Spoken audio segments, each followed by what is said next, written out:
बघितली होती किंवा 15 मिनटावर आपण टाईम फ्रेम लावून बघितली होती की बघू शकता मार्केटमध्ये एक डाऊन ट्रेंड चालू होता मित्रांनो. आणि मार्केट लोअर हाय लो फॉर्मेशन करून खाली येत होतं.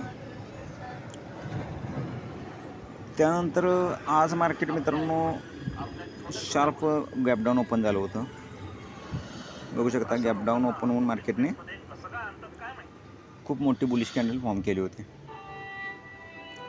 तर त्यानंतर आपण 15 मिनिटाची कॅन्डल क्लोज होऊन दिली आणि त्यानंतर आपल्याला जो रेजिस्टन्स होता तो हा झोन होता. हा झोन रेजिस्टन्स कसा होता मित्रांनो, तर ही वरून येणारी ट्रेंड लाईन होती आणि मार्केट 1 2 हा प्रिव्हियस स्विंग होता. लास्टचा स्विंग हा होता. तर तो ब्रेक करणं खूप गरजेचं होतं कारण आपल्याला हा स्विंग खूप इम्पॉर्टंट होता. हा स्विंग जो होता मित्रांनो तो खूप इम्पॉर्टंट होता. तर मित्रांनो आपण त्यामध्ये एंट्री कशी केली पुटमध्ये, तर 15 मिनिटाच्या टाईम फ्रेम नंतर आपण 5 मिनिटाचा टाईम फ्रेम लावला होता. तर आपण बघितलं की मार्केटने ही एक बुलिश कॅन्डल केली, त्यानंतर मार्केट खाली आलं आणि त्यानंतर मार्केट परत खाली आलं. तर ज्यावेळी मार्केटने आपण फिबोनाची लावली, आपला पहिला जो सेटअप असतो तो आपण पहिला 15 मिनिटाचा फिबोनाची लावतो. तर पहिला 15 मिनिटाचा आपण फिबोनाची लावला, हाय आणि लो मार्क केला.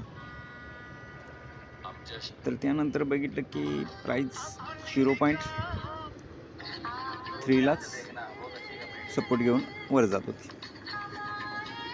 तर आपण कॉलची एंट्री कुठे करणार होतो, ज्यावेळी मार्केट इथं याचा हा लो ब्रेक करेल आणि इथे कॅन्डल क्लोज करेल त्यावेळी आपण सीईचा ट्रेड बनवणार होतो.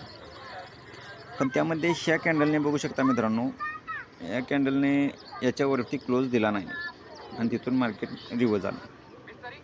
तर ज्यावेळी मार्केट प्राइस ॲक्शन बनवून प्रिव्हियस हायला ब्रेक न करता दुसरा लो बनवून खाली येतं त्यावेळी असं कन्फर्मेशन होतं की मार्केट खाली येणार.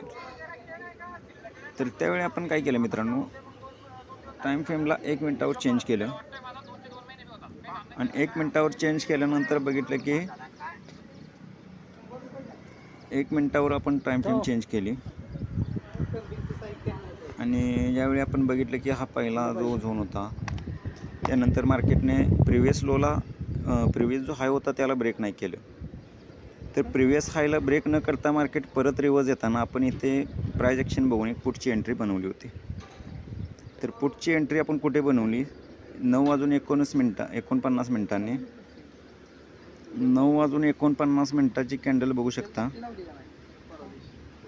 9:49 मिनिटाची कॅन्डल ही होती. तर बघू शकता इथे प्राइस ॲक्शन बनवून हाय लो त्याला ब्रेक न करता मार्केट खाली नंतर इथे प्राइस ॲक्शन बनवून आपण ह्या कॅन्डलला एंट्री बनवली. तर बघितलं का ह्या कॅन्डलला आपण एंट्री बनवली आणि हा फॉल आपल्याला मिळाला होता आणि टॉप लॉस आपला खूप छोटा होता मित्रांनो आणि आपल्याला टार्गेट इथेवर मिळालं. तर हे टार्गेट आपण कसं अचीव केलं होतं मित्रांनो, तर हे टार्गेट आपण टाईम फ्रेम 15 मिनिटावर लावली होती आणि आपल्याला माहीत होतं की जर प्राईस अप जाणार असेल तर 0.6ला मार्केट रेजिस्टन्स घेणार. तर याची 0.6 लेवल ही आपण मार्क करून ठेवली होती. तर 0.6 लेवल आपण मार्क करून ठेवली होती आणि त्यानंतर आपण 1 मिनिटावर टाईम फ्रेम लावलं होतं.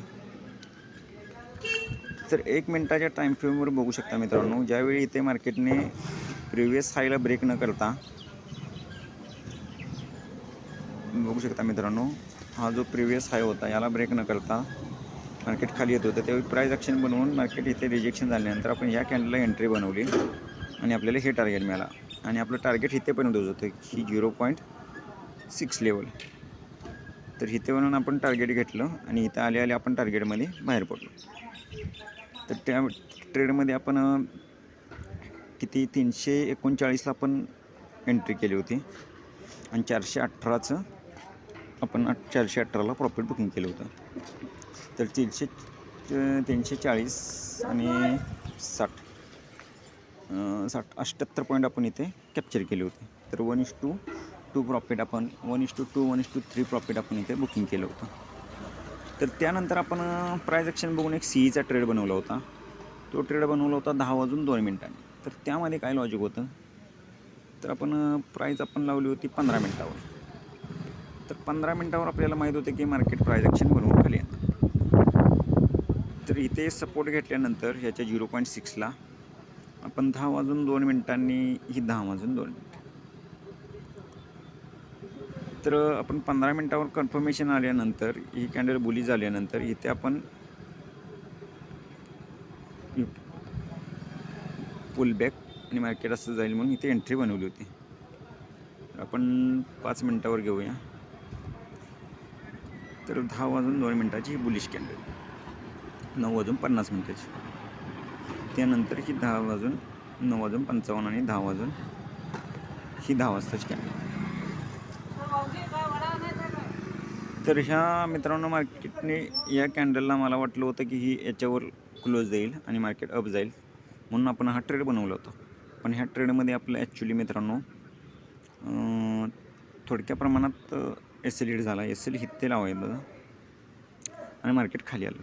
कारण वरून जो हा रेजिस्टन्स होता, ही ट्रेंड लाईनला मार्केट रेजिस्टन्स घेत होतं.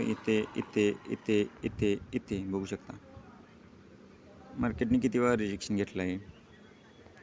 मार्केट गेलं खाली आलं, शिक्षण घेऊन खाली आलं, शिक्षण घेऊन खाली आलं, शिक्षण घेऊन खाली आलं, शिक्षण घेऊन खाली आलं आणि इथे ब्रेकआउट दिला.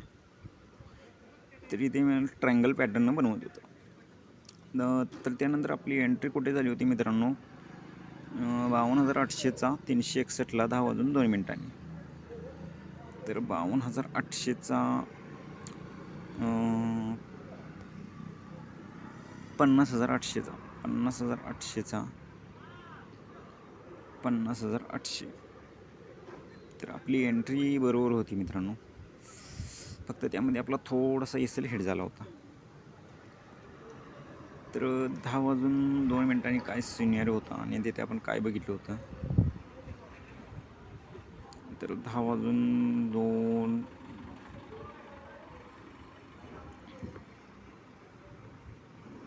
तर मित्रांनो इथे एंट्री करण्यात काहीच लॉजिक नव्हतं.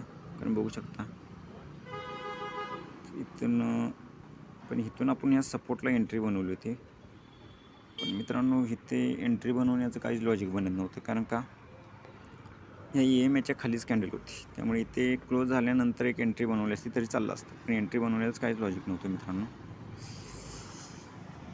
तर हा चार्ट पॅटर्न कसा बनवत होता मित्रांनो, इथे एक सपोर्ट लेवल आणि वरून एक ट्रायंगल लेवल. तर याचा ब्रेकआउट इथे दिला मित्रांनो आणि याचा ब्रेकआउट नंतर इथे पुलबॅकला आपण एंट्री बनवली होती.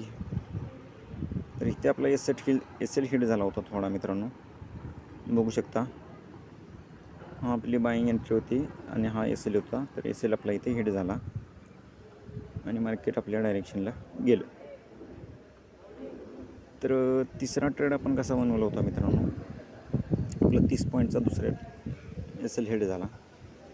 तिसऱ्यामध्ये आपण 346ला एंट्री बनवली होती 51,000ला 12:36. 51,000चा सी 346ला. तर ते आपण काय एंट्री बनवली होती मित्रांनो, तिथे आपण एंट्री बनवण्याचं लॉजिक असं होतं मित्रांनो, 12 वाजून तो आपण 15 मिनटाच्या टाईम फ्रेमवर बनवलं होतं. तर बघू शकता मार्केटनं ही एक सपोर्ट लाईन होती खालून आणि मार्केटने इथे याचा ब्रेकडाऊन दिल्यानंतर इथे रिटेस्ट केलं आणि रिटेस्ट केल्यानंतर ही कॅन्डल इथून बघू शकता एका स्ट्रॉंग रेजिस्टन्स झोनला इथे ब्रेकआउट दिला आणि त्यानंतर याला रिटेस्ट केलं आणि ही कॅन्डल अप झाल्यानंतर आपण इथे एंट्री बनवली होती. तर आपण एंट्री बनवली होती योग्य 12:36. तर 12:15 12:30 तर आपण प्राईम फ्रेमला 5 मिनटावर घेऊ. तर 12:36 कॅन्डल कोणती होती? 12:30 आणि 12:35. तर ज्यावेळी मार्केटने ते सपोर्ट घेतला आणि मार्केट अप निघालं, त्याच्यानंतर इनसाईड कॅन्डलला आपण एंट्री बनवली होती. हे बघा टार्गेट आपल्याला मिळालेलं. अशा प्रकारे आपल्याला 3 ट्रेडमध्ये प्रॉफिट झालं होतं. तर हा ट्रेंड बघू शकतो. ट्रेंडच्या अगेन नाही जायचं.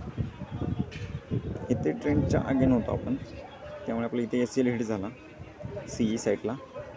आणि त्यानंतर इथे दुसऱ्या पुलबॅकला आपण एंट्री बनवली होती याचे इनसाईड कॅन्डलला, आणि यामध्ये आपल्याला हे टार्गेट मिळालं होतं. आणि त्याच्यामध्ये आपण बघू शकता मित्रांनो, 346ला एंट्री बनवली होती आणि 406ला आपण प्रॉफिट बुकिंग केलं होतं. म्हणजे याच्यामध्ये सुद्धा आपण 346 ते 406 60-70 पॉईंटचं 1:2 प्रॉफिट बुकिंग केलं. तर अशा प्रकारे मित्रांनो होतं आजचं ट्रेडिंग. तर याचा चार्ट पण बघूया मित्रांनो आपण. 51,000चा चार्ट. 51,000चा चार्ट बघू शकता मित्रांनो. प्राईस अप झाली, सगळे SL हिट केले इथले बघू शकता. देन आपली एंट्री. तर आपण 5 मिनिटावर करूया मित्रांनो. बघू शकता आपण याच्यानंतर या पुलबॅकला एंट्री बनवली होती. तर 12:36-35 तर ह्या कॅन्डलमध्ये आपली एंट्री होती आणि हे टार्गेट आपल्याला मिळालं होतं. तर बघू शकता मित्रांनो, आपला टॉप लॉस खूप छोटा होता यामध्ये. ह्या कॅन्डलला आपली एंट्री होती. आपला टॉप लॉस लेवल होता 346ला एंट्री.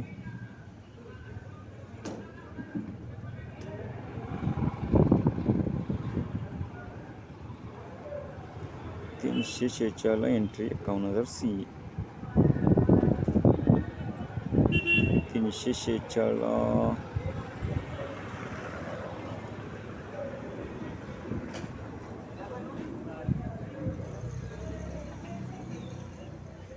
तर इथे आपली एंट्री होती आणि टॉप लॉस आपला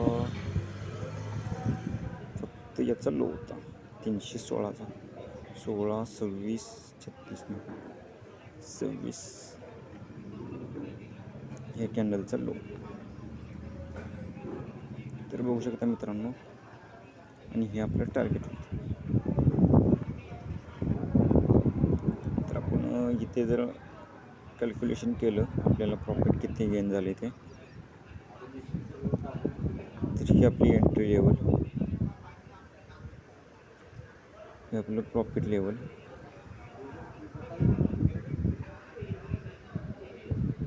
टॉप लॉस लेवल. तर बघू शकता मित्रांनो, ह्यामध्ये आपल्याला प्रॉफिट झालेलं आहे 1:3. आपण 406ला प्रॉफिट बुकिंग केलं आहे मित्रांनो. तर बघू शकता 1:3 आपल्याला प्रॉफिट मिळालेलं आहे मित्रांनो. इथे आपली एंट्री लेवल होती 306. आपण प्रॉफिट बुकिंग केलं आहे. आपला स्टॉप लॉस मित्रांनो होता 19 पॉईंटचा. 346, 336, 326 आणि 316. 30 पॉईंटचा टॉप लॉस आपला इथे येतो मित्रांनो. तर आपल्याला इथं 1:2 प्रॉफिट मिळालेलं आहे मित्रांनो. बघू शकता.